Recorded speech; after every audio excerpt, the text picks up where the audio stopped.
everybody, welcome to another very special video that we're putting out for the month of February with our wonderful Horary Astrologer Gaia. Gaia, it is such a delight to have you again on the Guiding Star channel to share your insights into a very special topic. Thanks for joining us.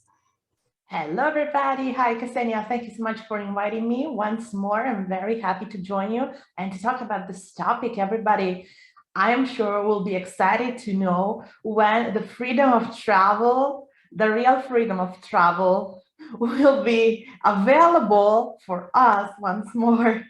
Exactly. I know I'm very keen about finding out about this topic. I've actually, just to share a bit of my personal story, but I've been asked to do some speaking engagements and what have you overseas that, of course, at the moment I can't attend. So I'm just like, come on, I want to get on with my life. Yeah. When can we travel again? So yes. So, well, look, without further ado, Gaia, let's jump right in and explore this topic. Yes. So before we talk about the chart, which is going to be a shorter talk than the usual, because we only look at kind of the first house and the ninth house, and that's it. I want to mention a few points, which are, however, very important as the chart. A few points which come from the mundane astrology. So the first point is very quick. It's just a reminder that the South Node has shifted from Sagittarius to Scorpio, which is good because when the South Node does not talk about karma, the South Node does talk about emptying. The South Node is considered a malefic energy, or if you don't like this word, which I do not like, you could use the word debility.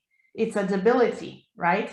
So it indicates that a decrease of energy, whereas the North Node increases the energy, the South Node decreases the energy because it's a time of withdrawal, it's a time of inner work.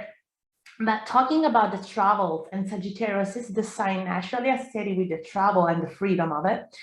Having the South Node, we have had it for 18 months, and you know very well what happens in this topic. So this pressure, the pressure here has released. So that's the first point. Yay! I was very hopeful when I saw that. So yeah. Do you want to add something about the South Node getting out of Sagittarius? Yeah, no, it's really good. Obviously, the travel industry has suffered. Universities here in Australia have suffered. I don't know if it's the same situation in Italy. Yes, it is. Yeah, because people haven't been able to attend. The little town that I live in, it's got about 120,000 people.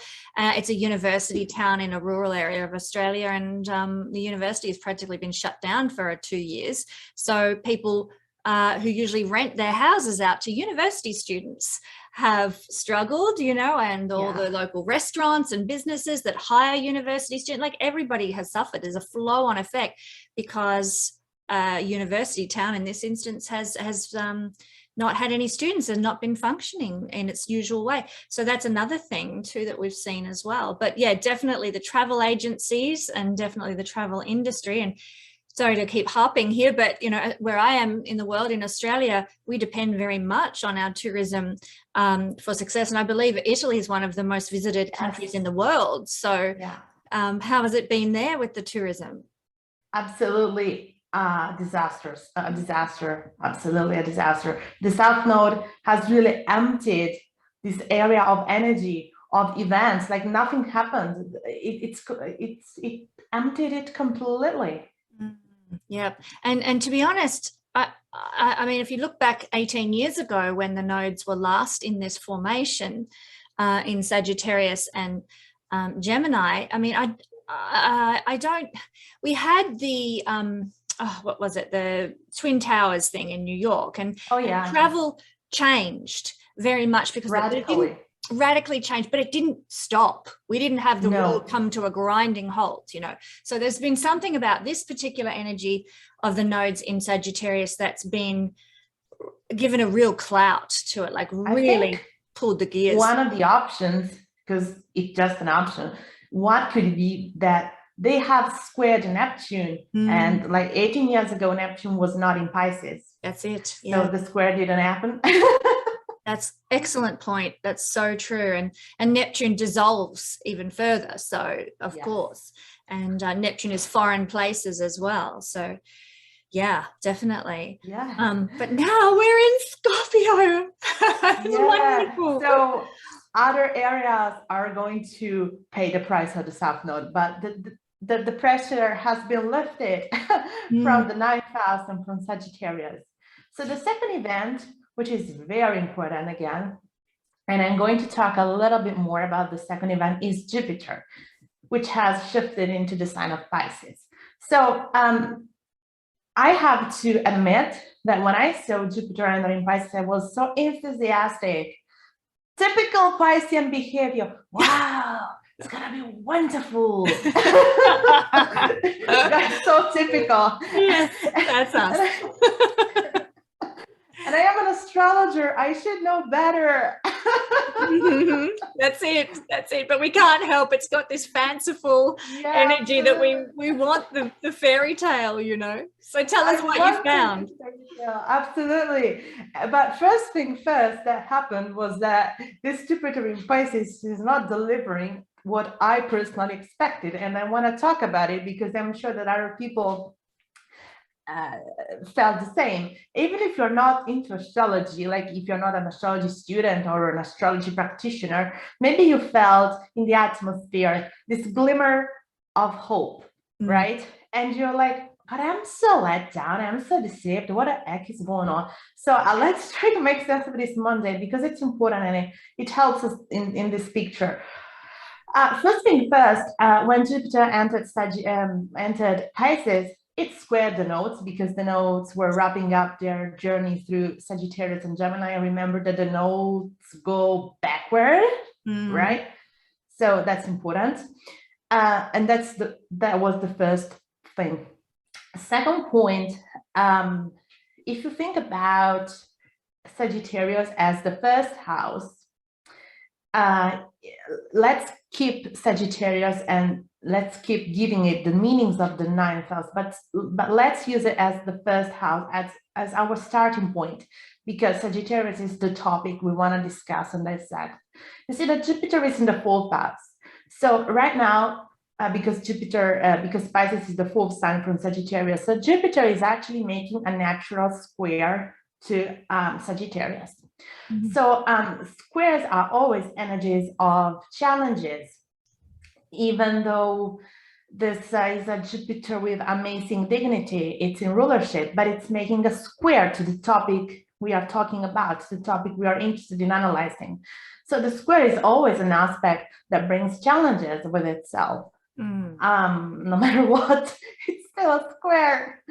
And it's a square of two signs which are ruled by the same planet. Yes. So it's very interesting because when you have a square between two signs which are ruled by the same planet, and it's Jupiter, it can happen with Jupiter, it can happen with Sagittarius and Pisces, it can happen with Virgo and Gemini.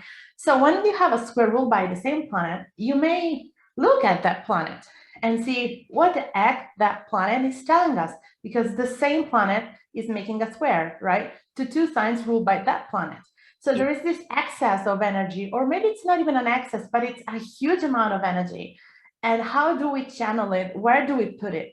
So that's a point maybe you want to think of. Also, if you think about keeping in mind, we are using the Sagittarius as the ascendant, but we are attributing to it the meanings of the ninth house. We are having the ruler of the ninth house, the natural ruler of the ninth house, which is Sagittarius, in the fourth house. So actually, the fourth house is the house of home, is the house of your home country. So we are still stuck in the fourth house. We are stuck in our home country, if you look at things in this perspective. So another point.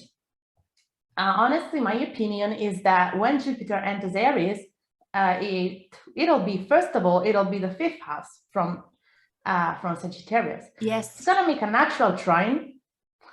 And the fifth house is the house of hobbies. It's the house of holidays, the house of romance, the house of things that you do because you like, things you do for pleasure, things you do because you want to do them. So I feel that the shift of energy will be more beneficial with Jupiter in Aries. And Jupiter in Aries does have dignity, actually. It has triplicity during the nights. And the difference between the Jupiter in Pisces and the Jupiter in Aries is the Jupiter in Aries takes action, even disregarding the rules or disregarding the needs of other people. And I know it may sound kind of nasty, but if you think about Pisces in its shadow archetype, and it's going to be a little bit of a strong image, but one of the archetypes which are associated with Pisces is Jesus Christ crucified. 100% the martyr, yeah. Yes. So what does this mean? It means that one person, one group, an entity, someone is sacrificed. Someone is asked to make a sacrifice for the greatest good of all. Now, whether this is a true sacrifice for the true greatest good of all, whether this sacrifice is legit, and it's not for me to say. I'm not going to talk about whether this sacrifice is the right thing to do, whether it is ethically, morally correct to force or to ask to sacrifice or to make a sacrifice. That's not the point.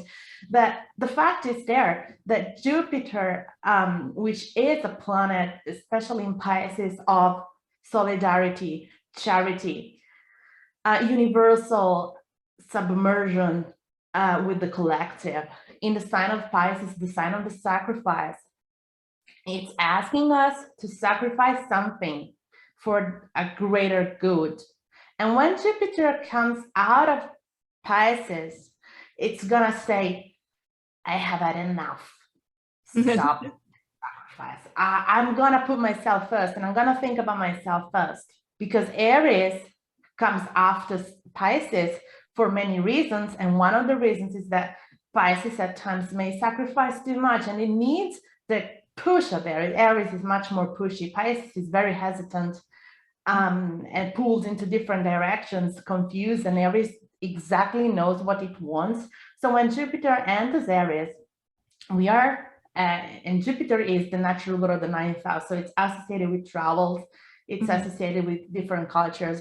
So when it enters Aries, it's gonna give us a push toward what I want. I don't care about the collective. Honestly, I've cared a lot for it, and I've done enough, right? I'm not trying to say that Jupiter in Pisces is negative. Jupiter in Pisces is very good, but it's very good for activities such as healing, personal growth, learning about spirituality, doing charity work, doing volunteer work. But when it comes to the sacrifice, it asks us to make a huge sacrifice. And we are seeing that in spite of Jupiter being in the sign of Pisces, at least here in Italy, like the restrictions are even stronger than how they were when this whole situation started out. Yes. So I just wanted to say this because otherwise things don't really make sense. That's an excellent point. And I think it's really important to always look at the shadow side of things as well as the light side. And that shadow side of Pisces is a doozy. You know, a lot of Piscean people sacrifice themselves a lot for the sake of other people in their personal lives. Yes. You hear those stories all the time with Pisces people. So thank you for pointing that out, because that was something that I had not thought about in the context of the collective, but it's very, very true. Yeah, very true. It's unfortunately highly possible that someone empower us others to make the sacrifice. So I think that Aries being much more pushy, Aries is much more selfish, and you can be selfish in a good way. And so it's going to be a helpful energy to come back to our normal freedom. Yes. Oh, we can't wait. So that's May, everybody. I think it's May the 16th off the top of my head that's occurring. Yeah, something like that. Yeah. So bring it. Although, mind you, I have a few key points in Pisces, and I'm looking forward to a few certain triggers that Jupiter might bring me. Yeah. but I think that in your personal life, you can manage how the planet manifests. Yes. But in the mundane, there is a wave of energy with so many different vibrations that it's very hard to manage the energy. And most of the time, the mundane, unfortunately, it does manifest according to the lower vibration or the shadow side. Yes. Have you ever done any like study or research around why that is, why it errs on the side of the negative? I didn't do specific researches, but if I have to use my logical thinking or my intuitive thinking, I think they go hand in hand, actually. I would say that because we are 7 billion people, how many we are, if you put all those together, and like if we remove the rose-colored glasses of Pisces, and we think that people who are in power have many different interests in mind and in their agenda. If you put this all together, you get the picture that, you know, the lower vibration gets manifested. Yeah. Also, I don't know if you're familiar with the evolutionary astrologer Jeffrey Wolf Green, but he wrote quite extensively, and one of the things he wrote about was the fact that 70% of the population, according to his observation and belief, and I actually concur with him, 70% of the population are functioning at a sort of a more lower vibrational level, an animalistic kind of almost level, and a level of just like obedience, you know, like to whatever is put upon them. And so, of course, if you've got 70% of the population in that zone, then you are going to, manifest that sort of lower, less conscious, I guess is the term he would have used, less conscious awareness. And I guess the whole purpose of this process is to make people wake up out of that low level consciousness so that we get more people tipping the balance the other way would be the ideal. And we are in the Kali Yuga, according to the Vedic tradition as well. We're in the Kali Yuga at the moment, which is this like period of time where we are so far from the golden age and far from the highest manifestation that humanity is capable of, and that will come back to us, according to this theory, in about 10,000 years' time. And we're in this cycle of low level vibration now. So I guess that if you're looking for a succinct answer as to why, that would be perhaps a theory that you could apply. Yes. So definitely. Bring on the golden age. Absolutely. All right. Let's take a look at the chart. I'll share the screen. Yes. So we start with an Aquarius Ascendant, and Aquarius is, first of all, a sign which talks about distance. Aquarius puts the distance.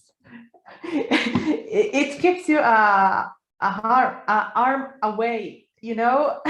It stretches the arm, and it's like, you can't occupy the space of my arm. Stay back. Yes.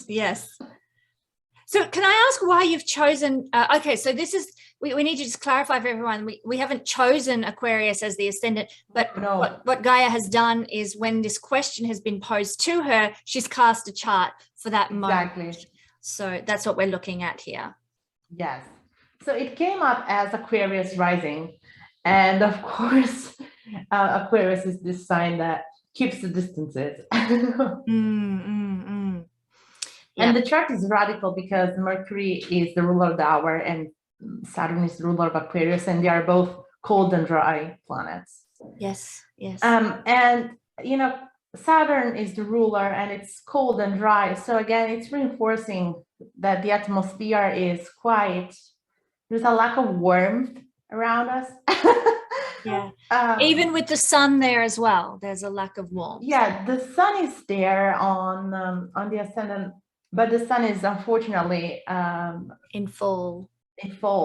So the fact that it's on the ascendant indicates that we have opportunities, like that there could be opportunities, possibilities, but there is no energy, there is no stamina, there is no, or even another interpretation could be that you have the opportunities, but you are not allowed to do something. You are not able to take advantage of them. for a reason or another. Yes. So there is the possibility that maybe you don't have a requirement. Maybe you don't have a paper, whatever it is, and you're not allowed to take advantage of that opportunity, which is in theory, theoretically, it's there, but in practice, it's not.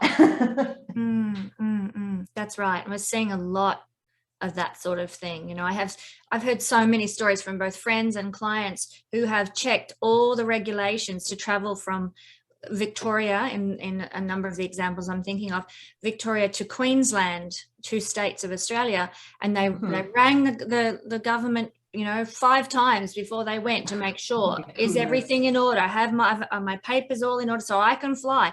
They got there and they were put straight into a detention center and so forth, and then turned around and sent back home, you know, even though they'd done everything they possibly could to be prepared. So that is a kind of an illustration of exactly what you're talking about here. Yeah. And also, to top it up, as if we needed any more challenges, we do have Saturn there. Yeah. Saturn is on the ascendant as well. So Saturn indicates delays, restrictions. Does it ring a bell? Yep, very familiar, very familiar. And can I ask, Gaia, we've got Saturn and the Sun, which are both authority figure planets, you know, both leadership, like hierarchical in the case of Saturn planets. Does that apply too? I think so. It's as if we have 2 leaderships in a way. One is working very strictly and effectively, and another is working very poorly. And this could be indicating that the traditional authorities, which are represented by Saturn, are very much in power.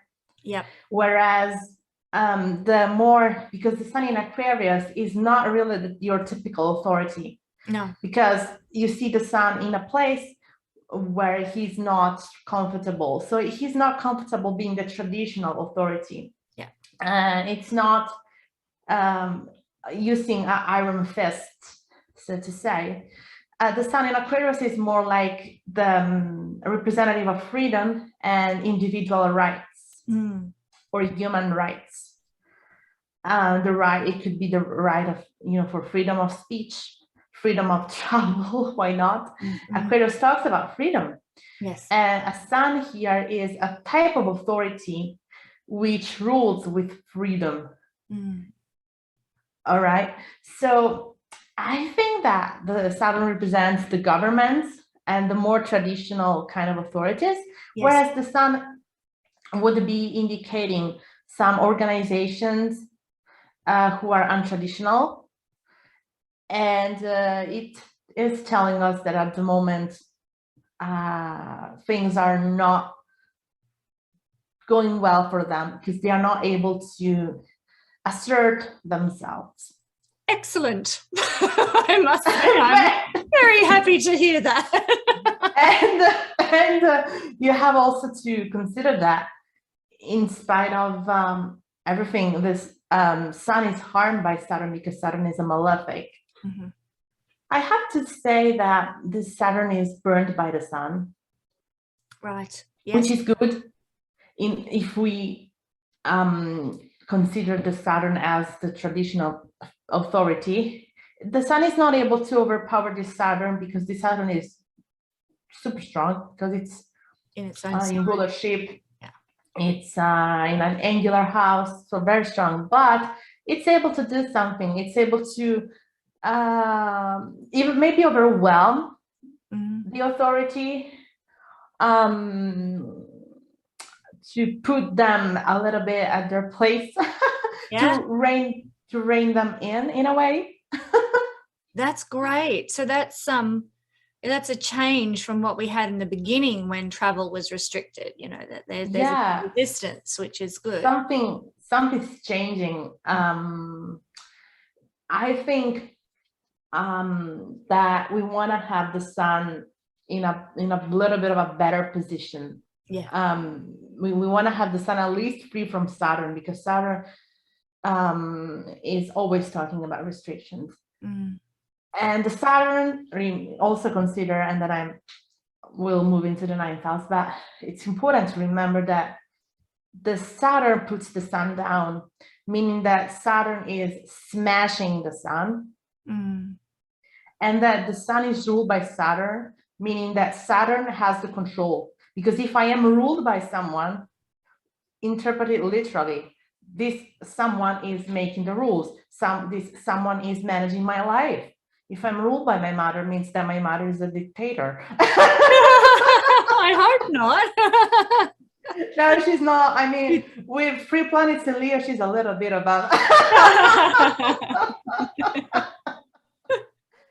Anyway.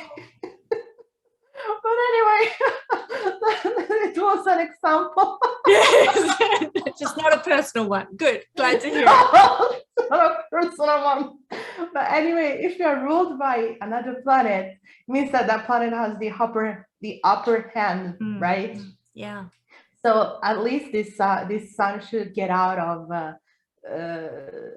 Saturn, get out into Pisces will be better, because at least it's not in aspect to Saturn anymore. And it's not ruled by Saturn, but ruled by Jupiter, which is the planet which is the natural ruler of travel. So yeah, so it's going to be 17 until it's out of Aquarius. 17 weeks.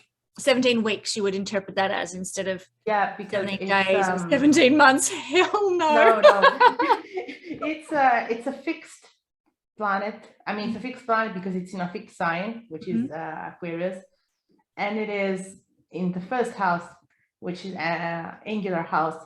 Angular houses indicate the fastest amount of time. Fixed sign, they indicate slower. So you have to combine the two, basically. So it's mid-range. It's not months, and it's not days. It's the mid, which is weeks. Yes. All right. Okay. Yeah. So, which is basically kind of making this when Jupiter is in Aries, because 17 weeks is 4 months, basically. Yep, that's right. So May, perfect. Okay. Makes sense. Let me just check where. I want to be sure that. Okay, Jupiter. Jupiter is in the first house.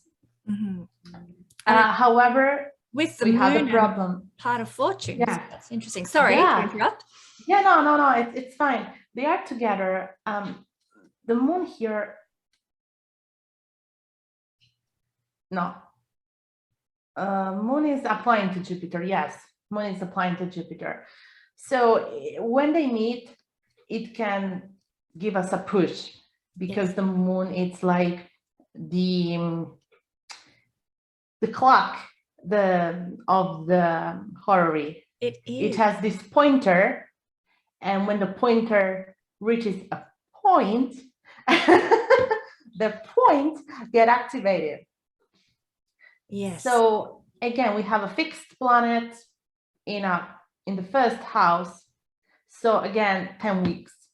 So you see, we have a little bit of a smaller window here. So it could indicate that within 10 weeks, which is 2 months, basically 2 months and a half, basically, we can see some improvements. And it's going to be kind of the beginning of May. So again, we are reaching the Jupiter ingress into Aries. Again, here the moon is ruled by Saturn, so we are still blocked in a way. So 3 weeks till it enters Pisces, a sign where the rulership is handed to Jupiter, and where probably the pressure is gonna decrease a little bit. Yeah. The only thing that we want to be aware of is that Pisces is intercepted in this chart, and Jupiter, which is the natural significator of travels, is intercepted, meaning that the restrictions are still here. Maybe you're allowed to travel, but just within the borders, or maybe you are allowed to travel, but because when a planet is intercepted, it means that its energy is blocked. Jupiter is in rulership in the first house. So again, the picture looks great, But if you think that it's intercepted, it means that I have the power, I have the resources, I want it, I desire it, and I can travel. Theoretically, I can travel because I have the passport, because I have the money, because I have the time, because I have a destination in mind, whatever it is, I can. But if I am intercepted, it means that no matter how much I can, I am not allowed to do that much, because Right. the interception is like I am enclosed in a place, right? There is a border, and I am blocked into that till the border crashes. Interesting. Yeah. Okay. So here, to time this, I'm not going to use the symbolic timing of Horary, but I'm using the mundane. And as soon as Jupiter enters Aries, this is going to be wonderful. Why? Well, because first of all, sorry, give me a second.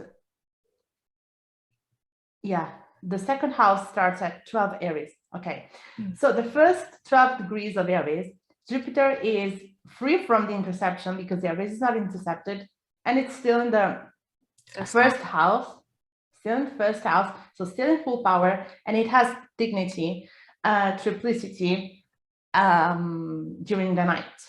And if you use a little bit of a kind of modern interpretation, it's a fire planet in a fire sign. Yes. So honestly, when Jupiter enters Aries, it's another testimony. That's one of the reasons why I thought about talking about this Jupiter before even analyzing the chart, because there were testimonies that pointed toward this time. So when Jupiter enters Aries, it's free from the interception. And, you know, even the second house is not a bad house. It's a succeedent house. So it has power. Yeah, it's true. It's adjacent. Sorry, this is a very hard word to say. To the first house, meaning that they don't see each other. But the second house carries out what you have started in the first house. So it's a time to consolidate, to establish, to keep things going, to keep the ball rolling in a way, right? So I really see this thing improving when Jupiter enters Aries. And here again, I'm not using the mundane, but I'm not using the symbolic timing of Horary, but I'm using the mundane. So you look at the ephemeris and you see when Jupiter enters Aries, which is going to be May. Yeah. All right. So let's look at the ninth house, because the ninth house is associated with the long distance travel. And you have it in Scorpio. Oh no. I was looking at it in whole sign and thinking, yay, it's Libra. And now, oh, this is using. So Scorpio. Scorpio is, wow, I mean, it has the south node in it. No. It has a south node in it. But the south node is not on the cusp, which is the only thing that counts in Horary. Okay. I mean, if the south node is not on the cusp within 3 degrees or 2 degrees, then it means that, you know, the south node doesn't really carry weight. It must be on the cusp to be good to powerful. hear. Good to hear. Yeah. It's actually empty as a house, the ninth house. So we're going to look at the ruler. So the ruler is Mars. Mars is actually exalted. Yes, it is. Yes. Mars is exalted. So theoretically, it's good. It's, however, let me just check the house. No, it's still in the 11th house. It's still in the 11th. That's good. So, that's got to be better than the 12th, is it? Yeah. Although it's moving toward the 12th house, the little friend. Honestly, the only kind of complicated thing that I see about this Mars, I mean, it's not about its dignity. Its dignity is fine.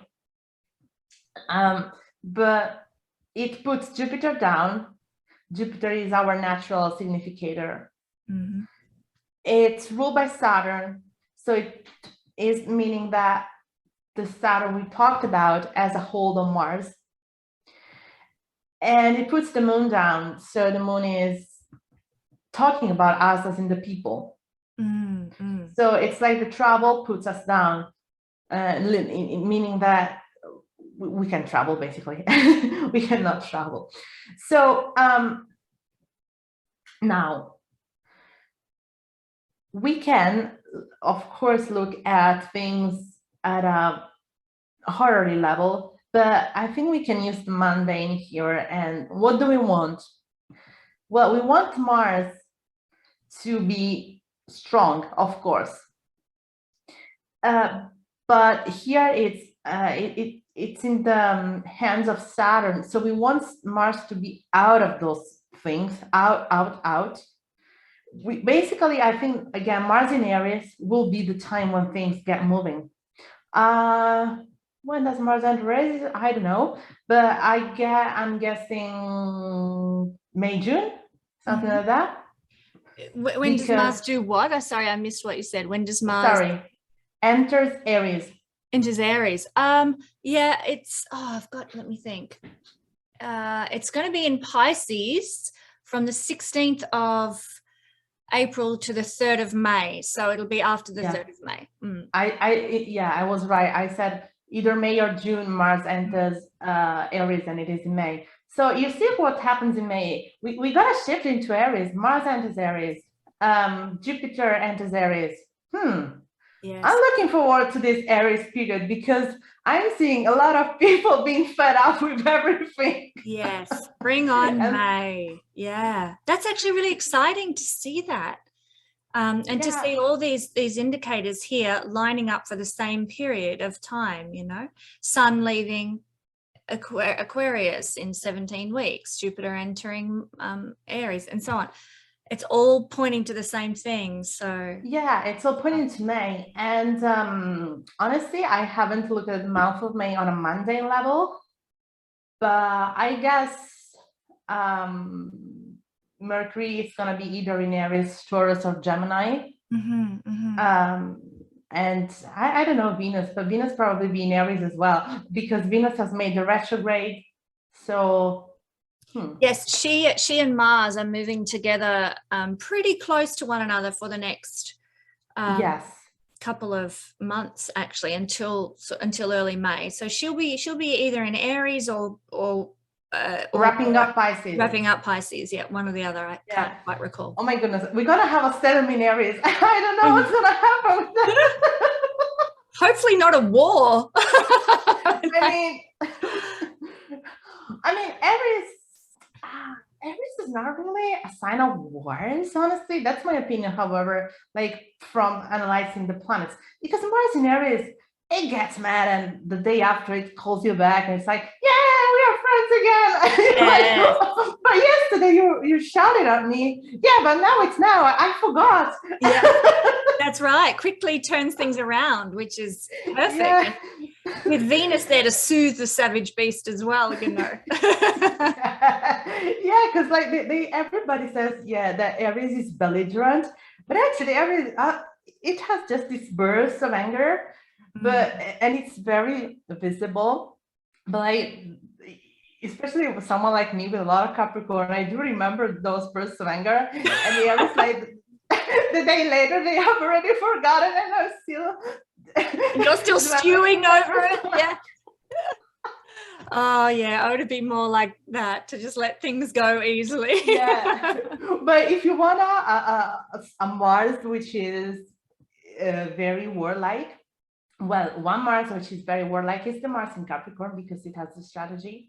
Mars in Capricorn is very much about consistency, and Capricorn is about asserting your dominance. And of course Mars in Scorpio, because it's doing these things behind the scenes. Yes, and it's strong in both of those signs, isn't it, the Mars? So yeah. So in Scorpio it holds grudges, and if you want to talk about it in terms of conflict, the conflict of Mars in Aries is like, today I attack you and tomorrow we make up.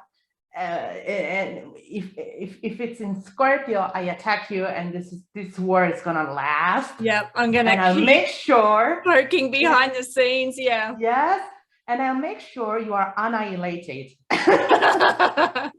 True, true. And I think that's coming in from the fixity of the Scorpio as a sign, whereas Aries is cardinal. So yeah, and the Mars in Scorpio is expressing its nocturnal qualities. So it's inward. It keeps it all in, and it bottles up till like a volcano. It has this epic vomiting of lava, which kills you if you are in the trajectory. Yeah. So can I ask, Gaia, because you're the horary expert, this chart, like, do we consider sect at all when we're looking at things? We can. Mm-hmm. We can. It's a night chart because even though, I mean, I cast it pretty early in the morning and we are in winter, so more day charts start a little bit later. They oversleep the day charts in winter. Yes. Yeah. So, no, sorry, I made a mistake. It's already the first hour of the day. Chart. Yes. Sorry about that. Just, but only just a day chart. Only just, yeah. Okay. So the most malefic is Mars. So probably it's one of the reasons even more so that Mars is problematic, because if you look at Mars, it's so exalted, you will say, we can do whatever we want. But actually this Mars here is a little bit of a malefic. Yeah. And putting Jupiter moon down, ruled by Saturn. So moving toward the 12th house. It's a little bit of a complicated thing. Yes. Jupiter is the most benefic, but it's intersected the poor guy. So he's not doing us all the favors he usually could in a you could generally you look at the sect. So if the planet is in sect or out of sect, and it helps you understand if this planet has more dignity or not. Yes. So like if a malefic is out of sect, it's more malefic. All right. So it's a little bit how out for blood a little bit, especially if you talk about Mars. It's out for blood, and Saturn is out for Saturn in night charts. It's out to get you, because Saturn is like this stickler for rules, and in night charts, it's like, oh my God, you didn't do that right. I'm gonna tell you that. I'm gonna send you. I'm gonna send you to the tax office because you didn't sign on the dotted line. So what you're saying here, for people who aren't familiar with sect, is what we probably need to explain. Certain planets have more dignity and not. But if in this case Saturn is above the horizon, it is in sect or out of sect. Is that what you mean? All right. So in their charts, Saturn is out of sect always. Yes. Because it's malefic. Yes. Sorry, I made a mistake. In their chart, Mars is in sect. Sorry. 1, 2, 3, 4, 5. In their chart, Mars is out of sect. Yes. Because you people do have to remember that I have Mercury with Uranus. So my brain runs. My brain is like million miles ahead. You know, this great runner, and I can't keep up with my brain. It's a problem.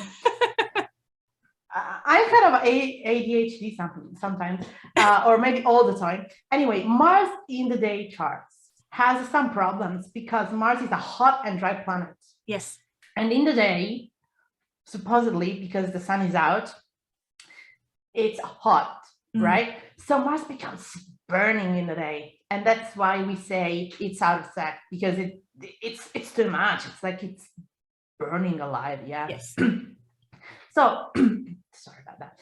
In this chart, Mars is also above the horizon. Yes. Because it's in the 11th house. Yes. So Mars doesn't like being in the day charts, and for sure does not like being above the horizon in a day chart. Yeah. In the day charts, yes. So sorry for the confusion, but I hope it's clear. Yes, yes, that's great. Thank you. So I'm just wondering if there's anything else that we need to point out in this chart that is of significance to what we're talking about. Jupiter is, I mean, what orbs do you use? Jupiter is no longer in a square aspect to the nodes in this chart. No.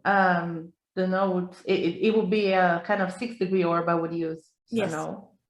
No, it's no longer in aspect. And we have looked. Does the part of fortune mean anything? Part of fortune indicates that we have some luck on our side. Excellent. We have it with the moon. So when the moon touches part of fortune, we may see we may be given a little bit of a leeway. Great. That will be 4 weeks, some month. Like in March, half of March, middle of March, maybe something is given to us. And I have to say that when the moon enters Pisces, so again in March, it's going to be ruled by Jupiter. So our desire is going to be to increase. Still, the moon reaches Aries, and it's going to be ruled by Mars, which is the more powerful planet, which represents traveling, because it's the ruler of the 9th house in this chart, which is a specific house, right? So when moon enters Aries, it's like we really want it. We're gonna probably fight for it, because Aries, again, it's the sign that fights for what it wants. Yes. The moon is gonna be a little bit uncomfortable, but it's normal, because the moon is usually not comfortable fighting. The moon has to get out of her comfort zone when she fights.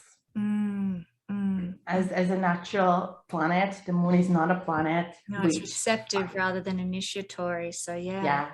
It's not a planet that gets out of the house and goes and asks for her rights. I mean, generally the way Cancer naturally approaches conflicts or problems, challenges, is sideways, and Aries instead, it's like head first, head on, straight away, straight ahead. So it's gonna be uncomfortable for the moon. That's why one of the reasons why the moon is uncomfortable in Aries. Yeah. So that's it. But I feel like when moon enters Aries, it's gonna have a little bit of more power to do so. And I know that the moon enters Aries each month. I'm not gonna time this because that would indicate too much time. So because we have 30 degrees in Pisces. Yes. So, I mean, we could time it like 30 weeks, because the moon is in a fixed sign, and generally the sign you start from, we start from a fixed sign here, because it's Aquarius. Yes. So we could say 33 weeks. Yeah. But that's a little bit, it's the longest window of time that I have set today. So it's like 7 months, 8 months. So it's a little bit too far down the line. I feel that at that point, we are already doing a lot of things. Yeah, we've already had the Jupiter in Aries. We've already had Mars. So for sure. Yes. So to sum up in a nutshell, the timing of our freedom to travel again, as we have done in, prior to all these regulations and what have you, to travel in that manner again, is likely to start to change in the middle of March, when the moon in this chart moves across the part, moves into Pisces and across the part of fortune. And then mid-April to May, we're going to start to see some shifts again. So it's going to be a gradual process, but over a couple of months, coming up fairly soon, really, in the scheme of things. And we might see some things start to topple a bit then. And that's, I find that encouraging, you know, to see. Absolutely. And remember that we will have some back and forth because Jupiter is going to go back to Pisces. That's correct. The transit of Jupiter in Pisces is very strange. It's done in bits and pieces because it stays in Pisces a bit. Last year stayed in Pisces, then went back to Aquarius. This year stays in Pisces, then goes to Aries, then goes back to Pisces. So it's like bits and pieces of topics that we start developing, or bits and pieces of things, situations that start to unfold, but you can't complete them because the planet goes in another place. So the energy shifts. It's like you're descending descending the stairs, and at one point, while your foot is hanging midair, the stair below you, the stair you are supposed to land your foot on, disappears. I was thinking of an analogy like you're going down the stairs and then you're going back up again and down the stairs and back up again, and it's sort of doing a song and dance up and down the stairs. My metaphors are always like a little bit Uranian with this a little bit crude. But it's like you don't feel the energy that was there anymore. You're like, there is another energy.